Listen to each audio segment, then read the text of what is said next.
Just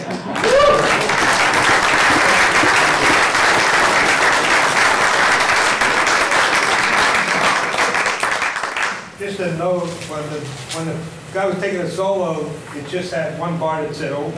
So I just played the change. I just showed you the changes. Oh, okay. And then at one point the band came in. Yeah. Okay. Yeah.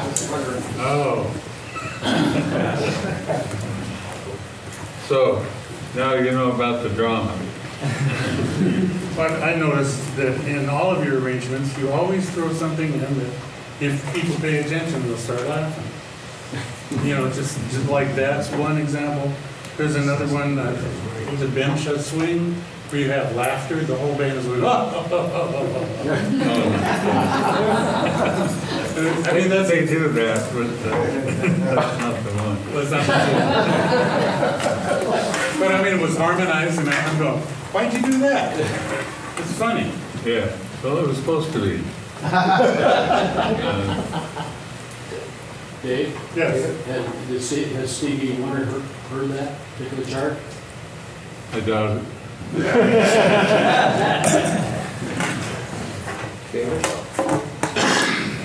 Dave, Bill, you want to talk about some of your influences? What started you on the way you approached it? Well, yeah. When I was a kid, there was very little music in our house. Nobody played anything, and we didn't even have a record player. We'd get a music program maybe on Sunday afternoon. Oh, they had one called Manhattan Merry-Go-Round, where the lead was always doubled with a xylophone. They played show tunes. But at the time, there were a lot of disc jockey shows on the radio, and they played constant big bands. That was even before the singers took over. So Top 40 was all big bands, and I started listening to that when I was in junior high school. And I think the band that stuck in my head was the old Basie band with Lester and Joe Jones. Because they're incredible time. I couldn't get over how a big band could sound so tight and so cooking, you know, the way that Prez and Joe Jones got that band sounding. I noticed that band more than Ellington's band. That Duke was so different from the other bands that I somehow didn't think it applied to me or something, because I didn't get with him until a few years later. But the Basie band was the big thing for me, and I think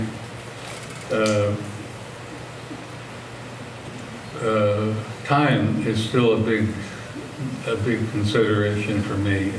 It's a big help. Without some kind of time, I really kind of have trouble. Anyway, I love time. So as far as writing influences, everybody, you know, the guys that I thought were making these old Basie charts, they were my favorites until I found out that most of them were head charts that the band made up. But there was Andy Gibson and Don Redman and Fletcher Henderson.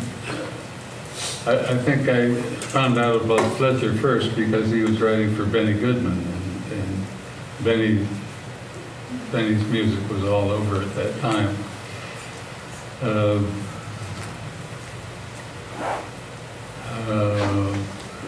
There's been practically every guy I've heard has been an influence. It'd be hard to separate them out. You started on clarinet, and then went to tenor. Yeah. Went in the Navy, studied engineering, and then went to Westlake. Yeah. And I found out Al Sembry was one of your teachers. Well, his father, not the Al that we know and love. Oh, his father? Yeah. Wow. Yeah, his father was an opera conductor from Vienna, and he was kind of the soul of the school. And Dave Roberts. Dave Robertson. Yeah, he was kind of a mystery man. Nobody knew where he came from as far as experience or everything, but he knew everything. I studied with him for a while, but he talked a language that I didn't fully understand, and I was too intimidated to say, "What do you mean?" So a lot of what he said kind of went over my head, but I look back on it now, and he could have, if I'd have just, leveled with him, I think he could have been that bigger influence on me. And Russ, right? Garcia. And Russ Garcia. I studied with him for about a year. We covered essentially the same stuff that's in his book. We just went into it a little deeper.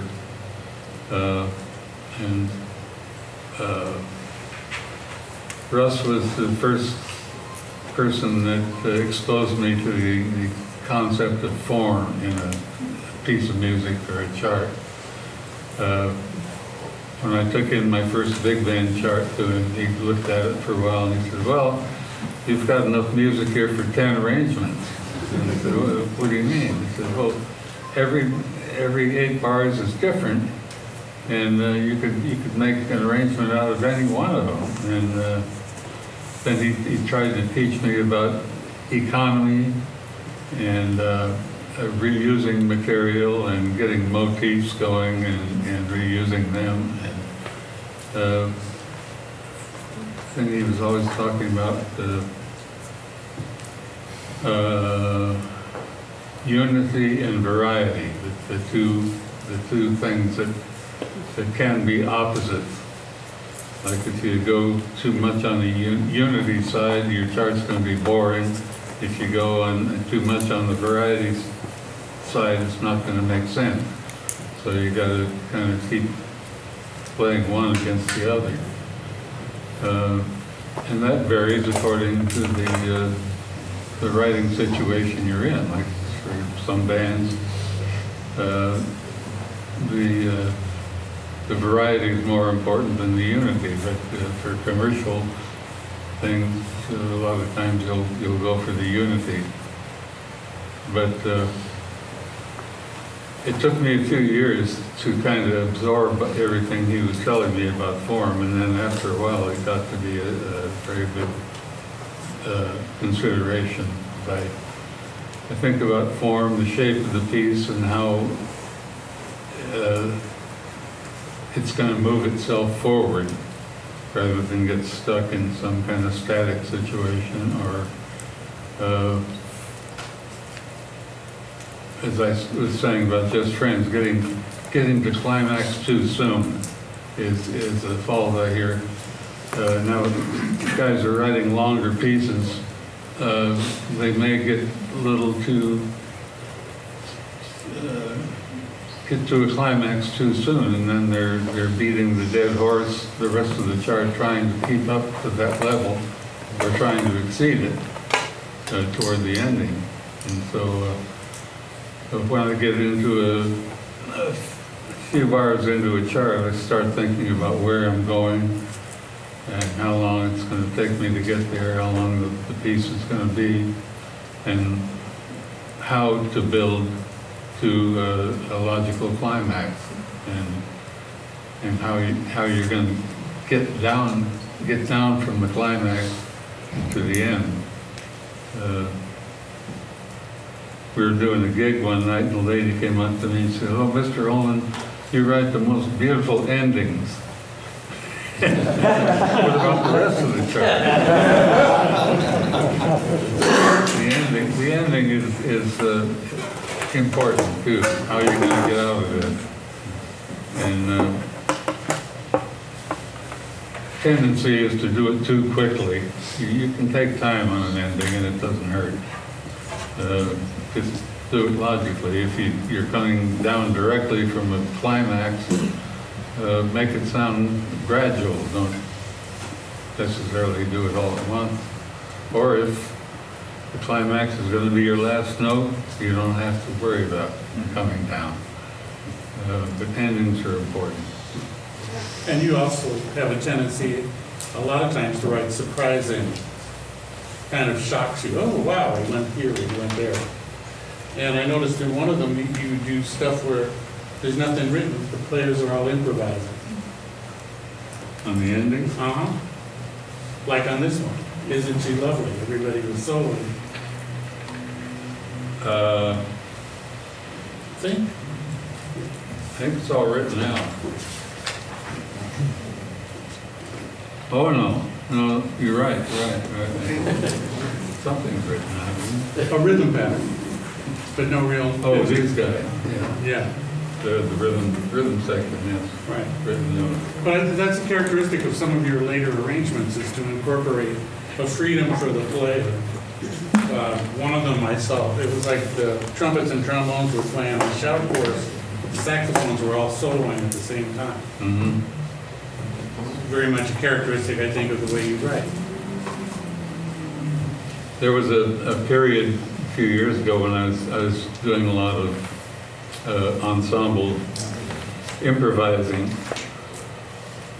and sometimes the results sound inhibited, like the guys are trying to come up with some deathless phrase and they're improvising instead of just making noise. And I like to listen to bands warm up because you get the complete uninhibited effect that you want, and as soon as you tell them to do it, then this other thing sets in. But Bill, yeah. do you sketch or do you go right to score paper? Hmm? Do you sketch or you do go right to score paper? And what is a sketch for you when you sketch? And do you use a piano? Yeah, Sure. I use the piano. I've been thinking about that. I usually say that I use the piano for changes and for voicings, but I realized that I was sneaking in some licks there too, so I would say I use the piano. But do you sketch first? Huh? Do you sketch? I'm getting so I sketch more now than I used to. I used to mainly sketch if it was a long piece.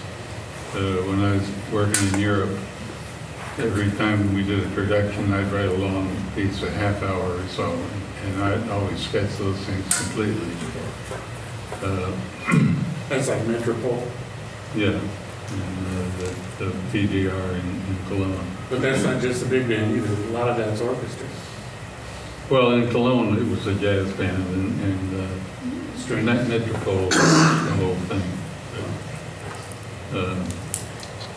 Yeah, I used to just write directly the score. Sometimes I just write lead lines and then fill them in later.